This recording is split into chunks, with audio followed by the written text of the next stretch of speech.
Bharat Ratna doctor Babasaheb आंबेडकरांचं वाक्य आहे शिक्षणासंदर्भात की शिक्षण हे वाघिणीचं दूध आहे आणि त्याला पचवण्यासाठी खूप ताकद लागते. तर या शिक्षणाच्या नाही, ते भारतीय नागरिकच आहेत, महाराष्ट्रातले आहेत. ते चांगली शुद्ध मराठी पण बोलतात. ते प्रॉब्लेम असा आहे की आता हे कामानिमित्त इकडे तिकडे भटकंती सुरू असते यांची. त्यांना हक्काची घरं नाहीत किंवा कुठल्या शासकीय योजनेचा लाभ नाही. त्यांच्यापैकी काय आई वडिलांकडे आधार कार्ड आहे तर आईकडे नाही, आईकडे आहे तर वडिलांकडे नाही, असं होत आहे. पण मुलांचा जन्म यांच्या झोपडीतच झालेला असल्यामुळे यांना ते कागदपत्र काढण्यासाठी खूप. नमस्कार, मुंबई आउटलुक मध्ये आपलं सगळ्या श्रोत्यांचं पुन्हा एकदा स्वागत आहे. आज आपण आलेलो आहोत छत्रपती संभाजीनगर येथे. आपल्या सोबत आहे बाल अंकुर बहुउद्देशीय सेवाभावी संस्थेचे संस्थाचालक आणि भगवान हिमतराव सदावर्ते, ज्यांचं कार्य आहे विना छताची शाळा शैक्षणिक उपक्रम हे राबवत आहे. निराधार आणि गोर गरीब वंचित मुलांना शिक्षणासाठी जे शाळा शैक्षणिक वस्तू आणि बरेचसे मदत लागतात, परंतु शासनाकडनं ते मिळत नाहीये आणि ते न मिळाल्यामुळे ते झाडाखाली बसून उन्हाळा असो पावसाळा असो किंवा थंडी असो तरी पण ते त्यांचं कार्य सोडत नाही. गेल्या 4 वर्षापासून ते त्यांची सेवा करत आहेत, सेवा देत आहेत. तर जाणून घेऊया आपण त्यांच्याच कडनं. आपला परिचय. नमस्कार, मी भगवान सदावर्ते, छत्रपती संभाजीनगर. आपला जो विषय आहे विना छताची शाळा शैक्षणिक उपक्रम, तर हे नेमकं काय आहे? सर, या शैक्षणिक विना छताची शाळा या शैक्षणिक उपक्रमाच्या माध्यमातून जे समाजामध्ये गोरगरीब वंचित घटकातली मुलं आहेत, ज्यांनी कधी आजपर्यंत शाळाच नाही पाहिली किंवा कोणी मध्ये शाळा सोडून दिली काही कारणामुळे, अशा मुलांना आम्ही एकत्र करून झाडाखाली मोफत शिकवण्याचं काम करतो.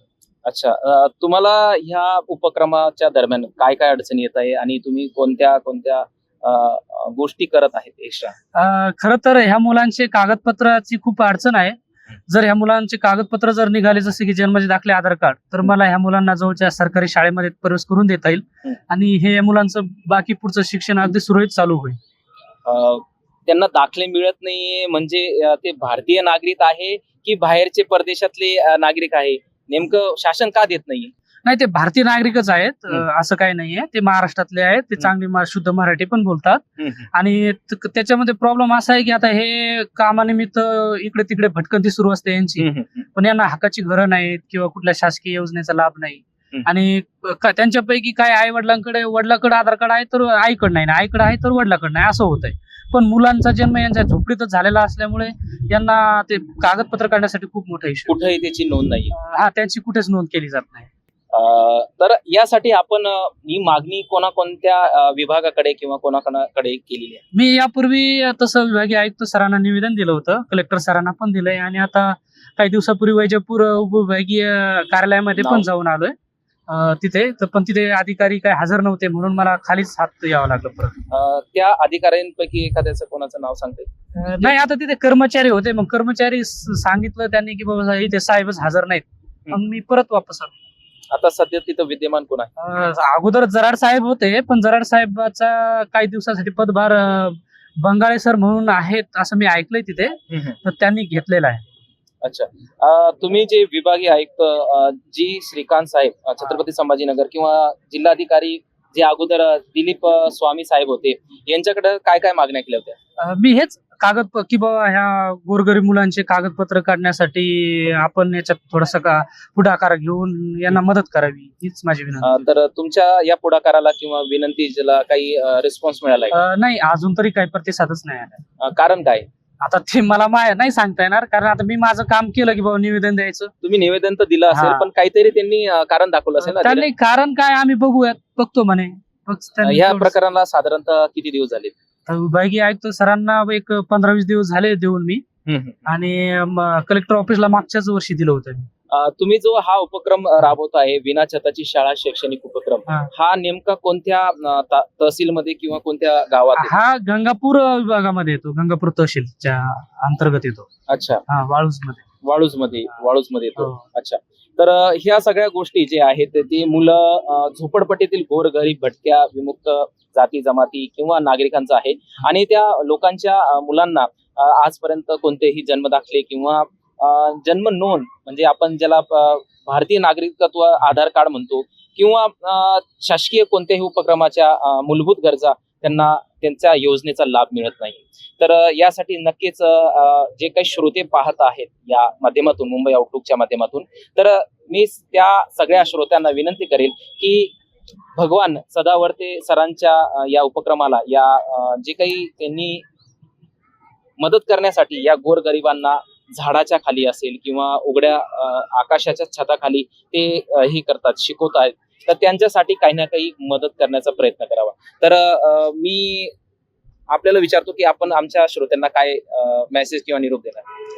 काय नाही, जर कुणाला मदत करायची असली शैक्षणिक उपक्रमाला, हा. तर आपण नक्की स्वतःहून पुढाकार घ्या. हा. आणि मी तर म्हणेल की तुम्ही कुणी सांगितल्यापेक्षा तुम्ही प्रत्यक्ष एकदा भेट द्यायला या. प्रत्यक्षात या. तिथे या, पहा कसं बरोबर. तिथे काम चालतं आणि ती मुलं आजही कशा अवस्थेमध्ये जगतात आणि शिकतात ते पाहिल्याच्या नंतर तुम्हाला जर मदत करायची इच्छा झाली तर बिनधास्त मदत करू शकता.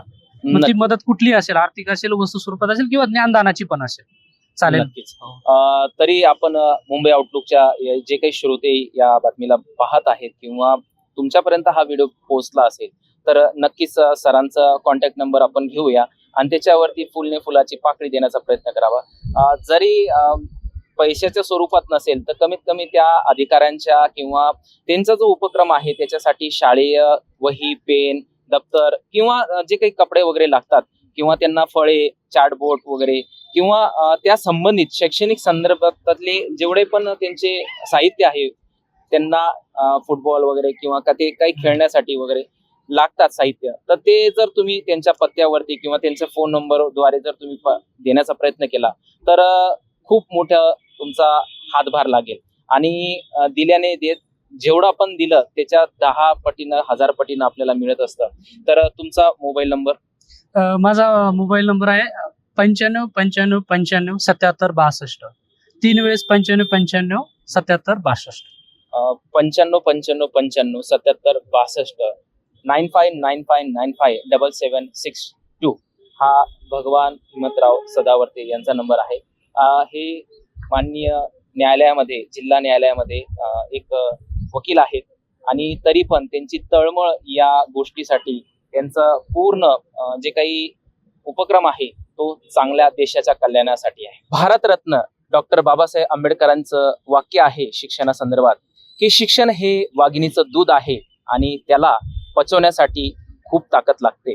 तर या शिक्षणाच्या मोहिमेला निराधार लोकांना किंवा त्यांच्या मुलांना शिक्षण देण्याचं काम भगवान हिमतराव सदावर्ते करत आहे. तर आपली काय प्रतिक्रिया आहे खाली कमेंटमध्ये नक्की कळवा. धन्यवाद.